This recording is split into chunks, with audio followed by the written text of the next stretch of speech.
যে নির্বাচন, সারা বাংলাদেশের যে নির্বাচন হচ্ছে এবং সব জায়গায় নির্বাচন মোটামুটি উৎসবমুখী পরিবেশই হচ্ছে।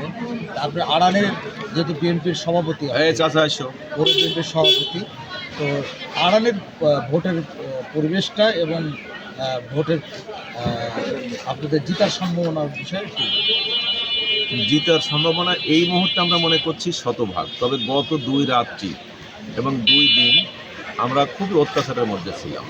মানে জামাত ইসলামের যে সমস্ত নেতা এই এলাকা বা এই এলাকার বাইরেরও যারা আছে, বড় বড় মানুষ এসে ভোট কিনতে ছিল 1000 টাকা। এটা আমরা আমাদের মানে যুবদল, ছাত্রদল, মূল দল, সব দল আমরা গত 2 রাত্রি কেউ ঘুমাইনি, একবার স্ট্যান্ড বাই দাঁড়ায় আছি। তো আমরা গত রাত্রের শেষ দিকে খুব সন্তুষ্ট মনে করতেছিলাম। সকাল থেকে আমরা আস্তে আস্তে হালকা হয়ে গেছি। আরও সাংবাদিক সাহেবরা আইছিলেন, আইন শৃঙ্খলা বাহিনীকে আমি বলেছি যে যদি কেউ আমাদের দুটা ধাক্কাও দেয় এটা মনে করতে হবে না, যদি ভোট হয়, আমরা দীর্ঘ 17 বছর পরে ভোট দিচ্ছি, এই ভোটটা যেন সুন্দরভাবে হয় এবং মানুষ যেন ভোট দিতে পারে, সেভাবে আপনারা ব্যবস্থা নেবেন।